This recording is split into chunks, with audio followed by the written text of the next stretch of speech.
All right, all right, all right. I ain't mean to leave y'all so abruptly, but I'm here with the one, the only, Ricardo Miller. How you doing, Coach? Man, I'm phenomenal, man. I'm so glad I'm able to make it to the show. Man, I'm glad you're here. I've been wanting to interview you for a while now, but I know you're a busy man. This man is a coach, a public speaker, an author. You know, a man of many mantles. And I just want to ask, I want to get straight into it. I just want to say, where do you come from?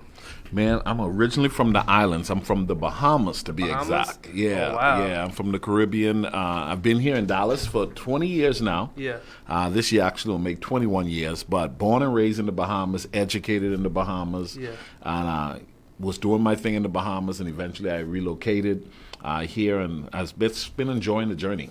Wow. Yep. So I want to ask, what happened to turn this young man from the Bahamas into Coach Ricardo Miller? What was the catalyst that put you on your path? Man, I appreciate that question. You know, early on, I was the wayward kid. I was in a gang. I sold weed. Yeah. Did a little bit of robbery, a little bit of just some stuff that was just a mess. Mm-hmm. And then when I was about to turn 18, I started to realize all the guys around me had went to prison, was hospitalized or starting to die. And then there was this dude, one guy, I remember he was maybe 25 years my age, and he was on some crutches and had lost one leg, and he was always be asking people for money.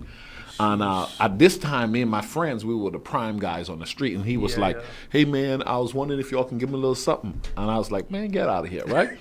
And when I say get out of here, he turned around, he said, man, 25 years ago, I used to be you. Wow.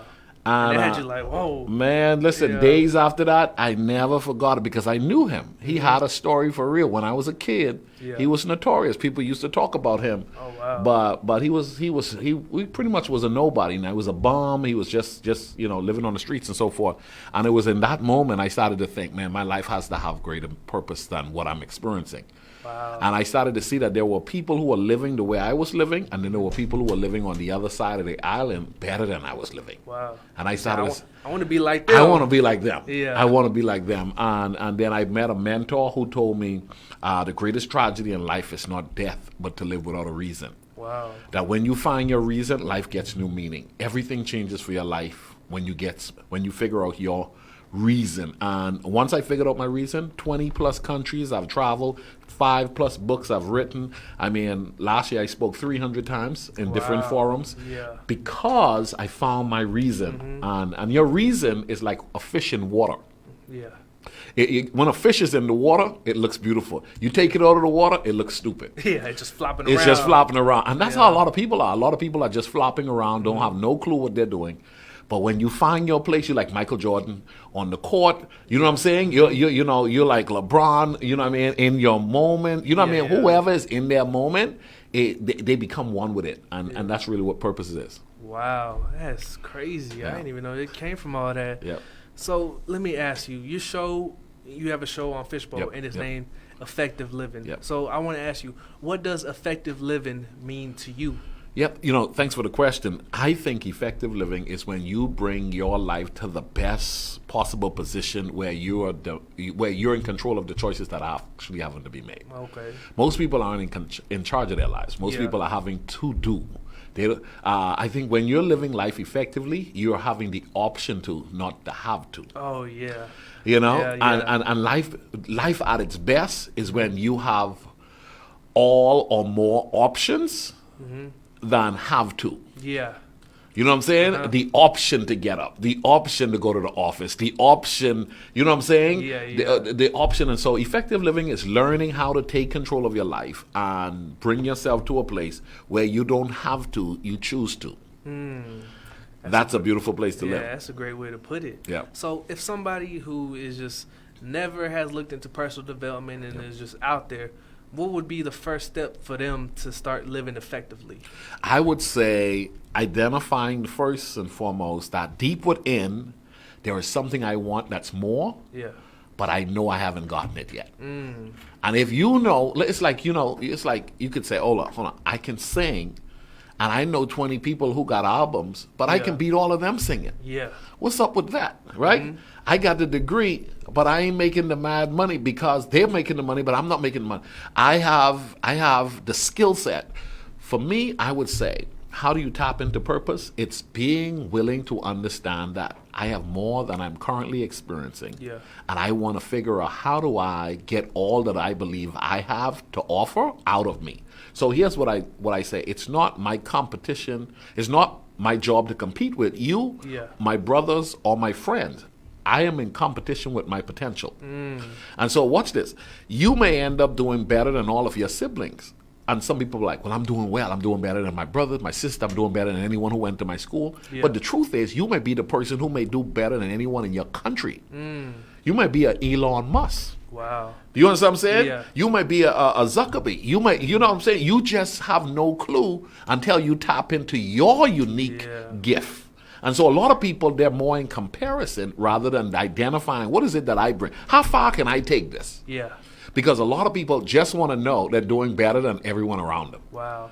And that's crazy because I actually just talked about it on this episode. Yeah. People, they were talking about on social media where they were going to unfollow all celebrities. And I said that's a very good thing because too many people are unhappy because they're comparing their life to everybody else without knowing the work that they put in the struggle they came from, and stuff like that. So that's incredible that you said that like nobody that. has just arrived.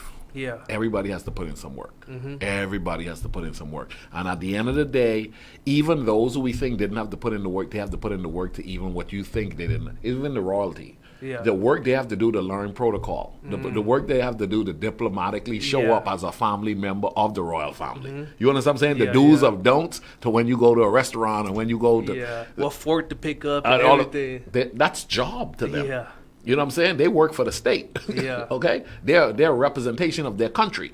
And so nobody escapes having to put in work for whatever it is that you consider to be the prize. Yeah. Do you feel like it's laziness when people try to compare themselves to what they would say overnight success? Yep. You know, or where does that stem from, in your opinion? I think there is no such thing as overnight success. What it is, though, it's that we've now noticed the light is on them. The light is on you because I just now noticed the light is on you. But the truth of the matter is that, but you've always been working it out. It's just that the light may have never been shined on you to that degree. Yeah. It's like you performing here at the stadium with this thing packed out and people are like, oh my goodness, oh man, he went global after he performed at the stadium. No, it was something he had to be doing to be invited to the stadium.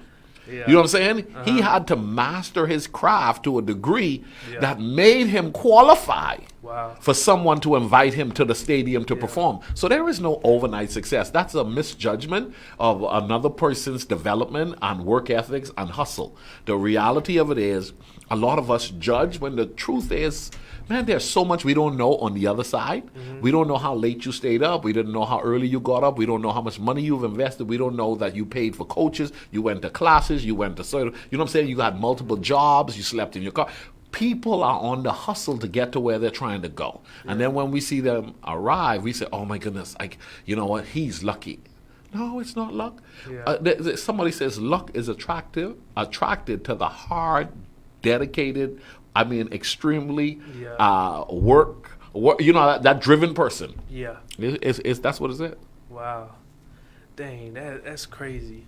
So I want to ask you, because you seem a man with like good values, what are some things that you live by in your life? You know, for me, man, I've had my share of everything. And the thing that's working for me even now at 45 years old is that I'm committed to improving. And committed to getting better with age. That statement right there, I've been saying that for 25 years. Yeah. I'm committed to getting better with age. And let me tell you something, you can't lose when you're committed to getting better with age. Yeah. Because everything's always changing. And if you're willing to adapt, I used to go to 24-hour fitness. Yeah. And I love my fitness. I love my workout. But here's the deal. I had stopped going to the gym because of the pandemic. And my son joined the new gym that's just opened in Arlington on Cooper. And I thought, you know what? Yeah, I said, I'm going to go check it out. He's like, Dad, you need to check it out. This is nice. I'm like, nah, I'm going to stay with 24 hours. And I remember my mantra, I want to get better with age. Man, I step up in that bad boy. I said, whoo. Yeah, it's nice. This is nice. Especially for the price. Especially for the price. And I said, that's what I'm about. I'm about getting better. Now, here's the deal. It is easier to say that, but we're human. human beings who are addicted to habits, and once we become accustomed to something, we don't want to let it go. So just as I've become accustomed to 24-hour fitness, because I've become accustomed to where I live, because accustomed to what I drive, some people don't change because they're afraid to try the new. But if you're committed to living a life of constant improvement, you'll have to get rid of in order to keep upgrading. Yeah. You know? That's true. So what would be some good advice to somebody that wants to start a new habit or start a new life? What would you tell them? Like, what's the best way to get the ball rolling? I've been teaching this for the last couple of years, and I talk about someone is assigned to help us. Yeah. Wherever you believe you're stuck, understand someone is succeeding right where you are stuck. Wow. If you're having a hard time with money, you know somebody who's doing well with money. Yeah. The challenge is we're oftentimes not willing to ask them. Yeah.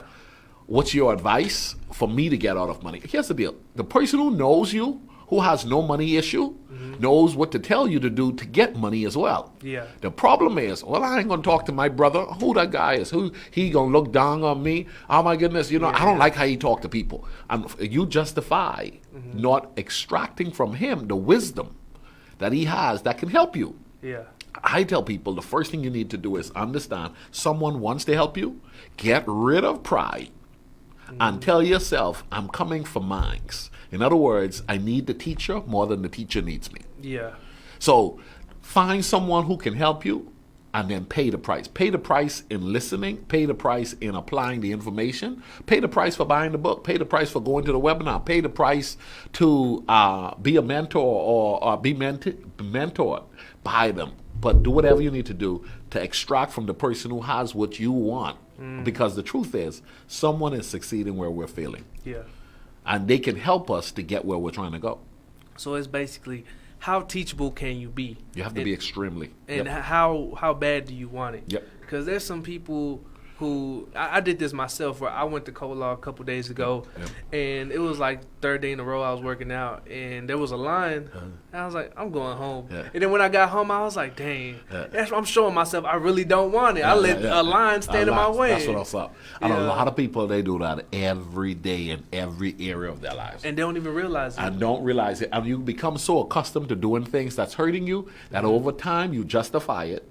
And someone, watch this, someone will support your bad habit just as much as someone will support your good habit. That's true. And you have to know that everybody who is supporting you isn't for you. Just because this person agrees with you, someone oh man, I was about to go to the gym, but that line was too long. Oh man, I'm glad you ain't going to the gym, bro. Them gyms just be wasting your time. Yeah, let's go get a burger. Let's go get a burger or something. You see what I'm saying? That's complete opposite. And until you get the sharp skill developed enough to assess who you're around, because we are the average of the 5 people we spend the most time around. So you got to always be saying, I want to be around people who are challenging me, people who are going to push me to be my best. Someone who would have said, you know what, dude, you need to go back to the gym, man. You know what I'm saying? You know, you said you're going to put in 4 days a week, and this is the last day of the week, and this will be day 4. Go to the gym, you know? And I feel like that's a thing that's more common amongst men, but not as much anymore, where if your friend is fat, you're not just going to be like, oh, you have a lovely body. We're more like, you need to go work out, bro. You need to lay off the burgers a little bit. Isn't it interesting? I think people don't say it as much anymore. I think everybody is letting everybody be whatever. I think that's happening a lot more. I like accountability partners. I like people who are in my life who will push me for next level. I feel like that's something that's going away in our society, is accountability overall. You have things, and I'm not going to make you comment on it, but you have things like abortion. They're trying to push a law where it's up to the birth date, and that's just an accountability thing, you know? And that's actually a very good segue into this question. I want to ask you, how does God fit into your plan? Because I know a lot of people out here now are godless, and they wonder why they're unhappy. How does he fit into your plan? You know, the Bible says in the scriptures, he says, seek first the kingdom of God and all its righteousness. I believe the kingdom of God in the earth for each person is aligned with their purpose. In other words, when God created us, he created us for something. The Bible says in John chapter 15, verse 8, herein is how my Father is glorified, that you bear much fruit. So God wants us to produce, and I think my purpose being fulfilled with the intent that what I do every day is bringing honor and glory to God. So I'm saying, God, make sure that the things that I do today makes you smile. You know what I'm saying? Yeah, and the truth is, when God smiles at me, some people can frown at me. Yeah. And you got to know the difference. Not because some people are not pleased with me means I'm out of the will of God. Yeah. And not because everybody's cheering me on mean I'm in the will of God. Yeah. And so what am I about? I'm about making sure that at night I lay down with an understanding that I'm in His will. I'm pleasing Him. And every day when I'm aiming to improve, I'm not aiming to improve to make Ricardo better. I'm aiming to improve to make the light that shine in me shine in a greater way so people can glorify the Father, which is never to say, man, look what God is doing to that brother's life. You remember where he came from? You know what I'm saying? Man, God is good, man. Look at that God brother. does some great things, Exactly. man. Transformations right there. Yes. God transforms. And I feel like that's exactly what you said is what's going on is a lot of people know their purpose, but they're scared to speak out because they're afraid of what everybody else is going to do. Or, they're scared to follow their talents because they're scared of everybody else who's going to frown on them when God is smiling on them with the talent they have, whether it's singing or cooking. They get real. And what do you think is something we could do to overcome that? Because develop self-confidence. I think a lot of people haven't developed self-confidence. A lot of people have developed opinion consciousness. And so, in other words, the more opinion of those I admire, respect, and desire their approval, the more they give me the thumbs up, the more I lean towards what I'm doing. So I may not be happy. I may not even be fulfilling the will of God for my life, but I'm not confident enough to say I'm not going to do what no one else in my family is doing. Everybody's going into family business, but I don't feel led to go into family business. Everybody in my family is staying in Texas, but I want to move to California.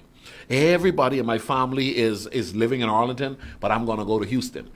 There are so many people who are afraid to break out of the mold, and we're finding that it's changing. There are a lot of young people, more specifically the millennials. They're like, hey, man, listen, we ain't doing it the old way. We're not doing you know it what I'm saying? We already see that didn't work for y'all, right? But there's still a struggle. And I think to some degree, there is one form of lack of confidence, and then I think there is an arrogance that's coming to the point now where we lack confidence, or we go into arrogance where we don't want anybody to speak to us. And so now you're independently guiding yourself, and only a fool guides himself. You got to know that if someone is succeeding where you're failing, then you always should be open to gain wisdom from someone who has what you don't have. So you know what? You want money, and you're broke, but this guy is a millionaire. And he says, hey, man, this is what you need. I don't need you to tell me nothing. I'm an independent man. Well, you're an idiot. You see what I'm saying? That's arrogance, because you're not embracing the help. When the student is ready, the teacher will appear. Where do you think the arrogance stems from?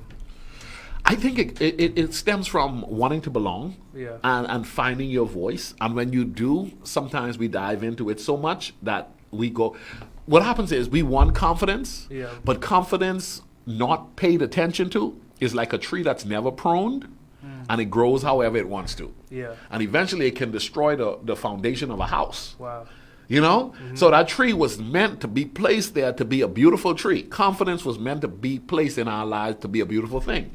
But if we allow the confidence to grow without monitoring it with some form of discipline and advice being given, Ricardo, be careful, watch how you know what I'm saying? Make sure the more you grow, the more you respect the people around you. The more money you get, remember where you came from. Those things balance you out. But if nobody is checking you and you're learning and growing and becoming without pruning those undesirable areas, you end up leaning towards arrogance. And arrogance is then now, it's more you're in and of yourself, and no one can say anything to you, and you're always right. And hey, I don't care how they feel. I don't care what they say. I don't care what they do. You know what I'm saying? I don't care if they fire me. I don't care, people don't have to like me. And they dive into it. And here's the deal.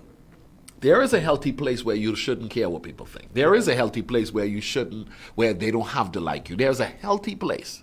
But then there's an over extreme. Where you now have no one liking you, where you're now losing your job, where you're now living alone, where you're now no one can approach you. That's now a dangerous place. Wow, that is crazy. That has me just baffled. So I feel like in our time and day right now, I feel like it's a virus where men aren't being men anymore. They're not leading the household. They're not taking care of their business. They're not, doing what they're supposed to do. Yeah. What do you think is the cause of that, and can there be a cure for that? I think it's early childhood development, yes. I think there was a time when boys were taught to be leaders, men, protectors, strong. And I think there came a time when we stopped paying attention to our boys. Yeah. And boys were starting to raise themselves. When the Nintendos came out and when the yeah. Ataris came out, they stayed in the room. They watched the TV, they played the game, and they started to check for nothing. And at the same time, the girls were getting into the books. The girls were starting to go to the library. The girls were sitting down, Mom, what you think? And getting parental advice. The girls, you know what I'm saying? Yeah. Was starting to develop. And then society started bringing in a support system, reinforcing the development of women, because women had been so under-recognized for so long with their abilities, talents, and gifts, that they started giving them massive support, at the same time not realizing that the foundation of it all was initially built on men, but we are losing our men through boys that are not being given the equal attention. And somebody said they don't need equal attention because everything was for them. Well, no, everything was for them 100 years ago. Yeah. If you look at everything now, there are female entrepreneurial grants, there are university scholarships at a higher rate for females. There are, you know what I'm saying? There's companies wanting to make sure that diversify their upper management to make sure they're bringing women on, just because, not necessarily sometimes even for qualification. Now, don't get me wrong, ladies, don't be hating on a brother. I know women are delivering. Women are bringing it, okay? But the truth is, women are taking over to a big extent. And the unfortunate thing is, every woman at the end of the day, for the most part, wants a man, a good man, and we need to now develop our boys to become good men. Yeah. So on the side of these good women, they can have some good men. Yeah. But unfortunately, these women are now going to the top, and they're coming back down and realizing, oh man, I can't find an equal brother. Yeah. I can't find an equal dude to connect with me, and so it's starting to make for a lack of satisfaction when it comes to couples connecting, I think.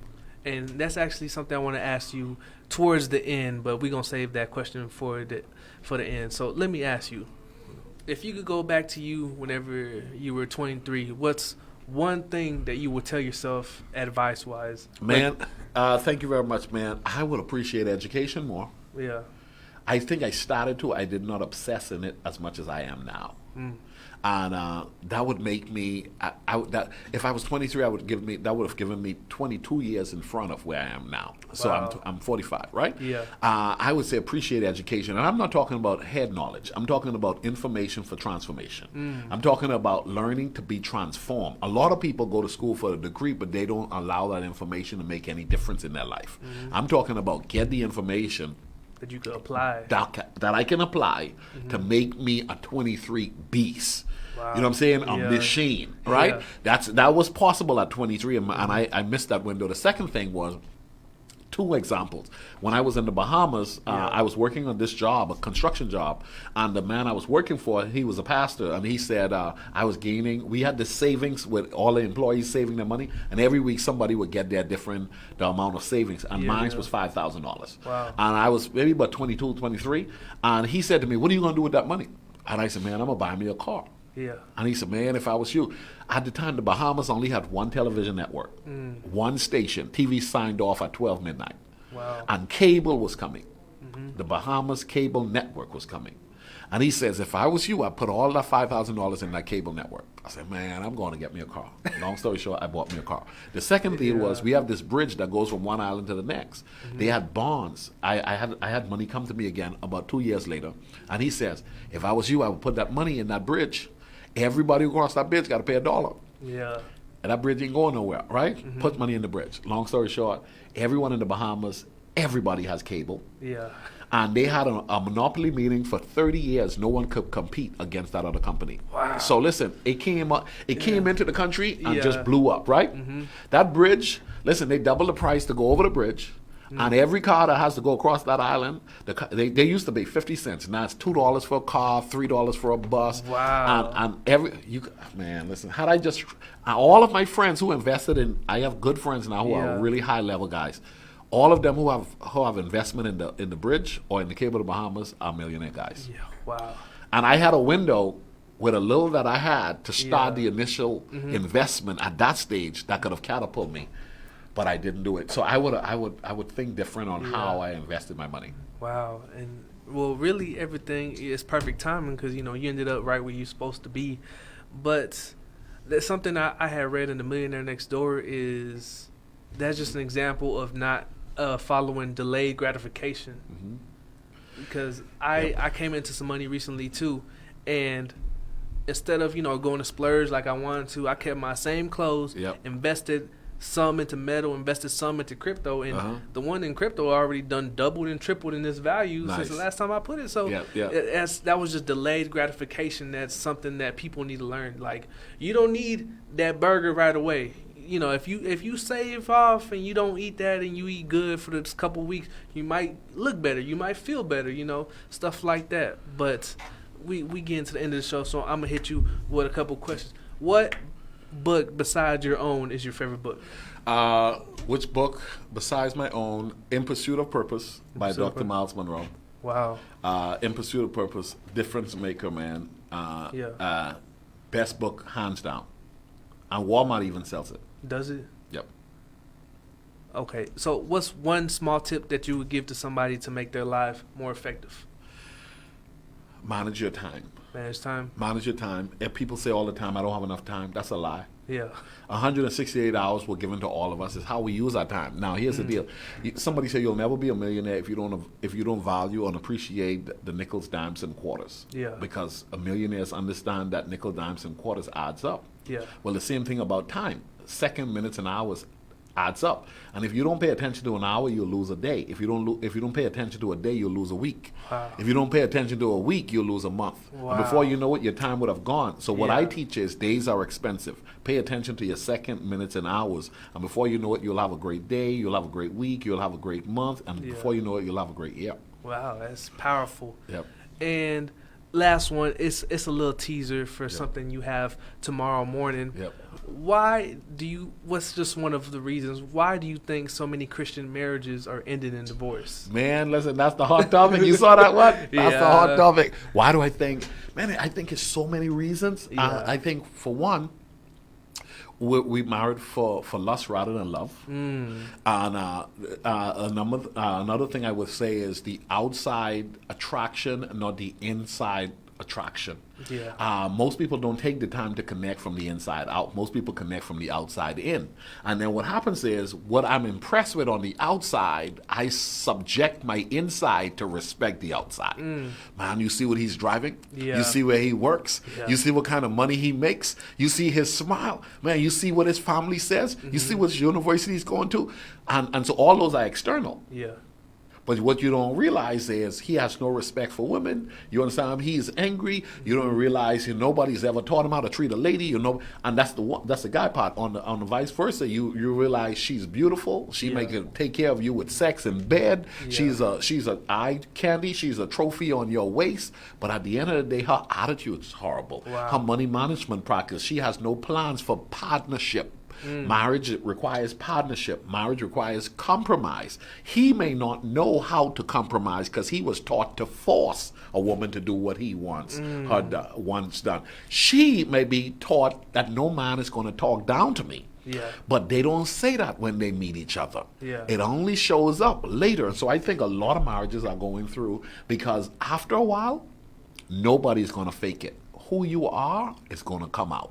And so if you will suppress who you really were when you met her, eventually you're going to say, man, I've been married to this girl 6 years. Man, she ain't going nowhere. I'm going to just be me. You know what I'm saying? Saturday morning, I want to sleep late. Hey, honey, you want to go for breakfast? I thought we used to go for breakfast. I don't want to go for no breakfast all the time. I want to sleep in. I thought we used to do breakfast all the time. See? You adjusted to catch her, but then you revert back to you after you got her. Wow. That's powerful. That's powerful. Man, I appreciate you coming in, man. Coach Ricardo Miller, tell them where they can find you. Hey, man, Effective Living with Ricardo Miller. You can go to my website, ricardomiller.com. But I've been doing a video every morning on YouTube, and that's Effective Living with Ricardo Miller. I'm dropping this entire month. I'm doing relationship topics. because I just found there's so much stuff people aren't saying. Yeah. And there's this stuff that's just not written in books. Mm-hmm. And the people who've written them in books, they wrote them in a way that the entry level people like myself don't normally pick up those particular books. Yeah. And so I just want to help somebody this month. So man, that's powerful. that's where it's at. That's powerful. Yo. What's up, ladies and gentlemen, boys and girls? It's the Red Pill Experience, episode 6, I believe. I can't ever remember what episode I'm on, but it is episode 6. And I am in the studio, Globe Life Park, FBRN.US, and I'm feeling pretty good. And today I have a special guest, but he's running a little bit behind. You know, he's going to be here for the second half. So for the first half, you're going to have me, some jams, and some tunes. But before we get into that, shout out to PL Coulter, shout out to Jose from Yatu Sabbath. What's going on, fellas? I appreciate y'all tuning in every week on the clock, you know what I mean? But I want to give a shout out to this company I found recently, and it is Sparrow Clothing. And what makes Sparrow Clothing so cool? Sparrow Clothing makes clothing that has silver lined on the inside. So whenever I grab my phone, I put it in this little pouch. You know how you walk around and your pocket be getting hot when your phone been sitting in there all day? You put it in this pouch, keeps the radiation inside. Same thing, we got these 5G towers popping up left and right at every other neighborhood and right next to my crib. I got this beanie right here. It's going to protect my brain from all these radio signals that's coming at us. Because one thing, we have not studied the effects of 5G on our brain. We have not studied what it's going to do to us. Not even 4G, not even sleeping with our phones next to our head. We don't know the long-term effects of it because they're so new. But here you have a way to protect yourself if you live in the city. Because I'm going to be honest, I put this on and I instantly felt the effects. And I was like, wow, we have that much microwave radiation coming to us that I instantly felt it whenever I put this on. And yes, you would consider this the modern tinfoil hat, but hey, test it out and let me tell me how you feel with this pouch. The way I know it works is because I had my phone connected to the Bluetooth speaker, right? I put it in this pouch, close it, boop, disconnects. It tells you exactly what it's doing. If you one of those people that's worried about the government spying on you and tracking on you, put your phone in this pouch, because they can still track you if it's on airplane mode. But if you put it in this pouch, unrecognizable. And I ain't trying to give no advice to you criminals. I'm saying just for, if you're trying to be a good law-abiding citizen, and that's the way to go. But today, I'm about to have me a cool little show. Ricardo Miller from the Effective Living Show, author, speaker, coach, is going to be in later. But right now, I just want to talk about letting things be. And I feel like a lot of times we tend to get in our own way when it comes to our life. We tend to want things to go our way at all times. The plan that we have in front of us is what we want to happen at all times, even if it's not the best thing. Sometimes, I don't know if y'all heard the story, but it was back like in 2006, 2008 when it was Hurricane Katrina. And there was this man who was in this house. And everybody was evacuating. Everybody was saying, hey, let's evacuate. The city was saying, y'all need to evacuate. Get out of here. The city is going to be torn down. And there was this one man. He was like, God's going to take care of me. So everybody's like, all right. So the rescue party came. And, it was a little bit of water on the ground. It was like, hey, you need to get out of here. And he was like, nah, God's going to take care of me. And then it started flooding. A boat comes by. He said, hey, man, come with us. He was like, nah, I'm good. God's going to take care of me. So they left. And now he's on top of his roof because the water done flooded up to the top. And then here it come a rescue helicopter. He was like, nah, I'm good. God's going to take care of me. So he ended up dying and he goes to heaven. He was like, God, why ain't you take care of me? He said, I sent you a rescue team. I sent you a boat. And I sent you a helicopter. What are you talking about? And that basically displays what is like, that's a problem that we have. We think every person in this world thinks they're the main character of their movie, which they are, their personal movie. But there's a bigger movie going on of the world. And I feel like we need to start being just considerate individuals and try to help each other get to the top. Stop trying to be in each other's way. Stop. Yes, you could be in competition, but that doesn't mean you can't help your brother, get up there with you. That's one thing that I never wanted to do is I never wanted to be a wealthy businessman by scamming people or selling people the dream. Like, I'm not going to name, but MLMs, they tend to do that. We have a lot of people who aren't there yet, but they're telling us, hey, we could go there together. They're selling you a dream they don't have. And I could never try to move forward in whatever I'm doing by trying to press down on the next man, because I know energy that comes out comes back. That's one thing we got to realize. Energy that goes out comes back. Whatever you put out in this world is going to come back eventually. If you put out love and help in this world, love and help going to come to you. If you put anger and shady tactics out here, people going to be shady to you. If you ever seen somebody who, like, the worst always happens to them. They always have bad luck. They always have problems with their car. They always got a flat tire. They always losing their job. Their girlfriend always breaking up with them. And you're like, man, what's going on with them? They seem to be like a cool guy. We don't know who people are behind closed doors. There is something that they doing in their life that's attracting that. And actually, this brings me to another point. I saw something cool that was going through social media, and it said, let's unfollow all celebrities. And I was like, what? Is the world waking up? Are we really about to do this? And that's honestly something that would be very productive to the world, because one, the thief of joy is comparison.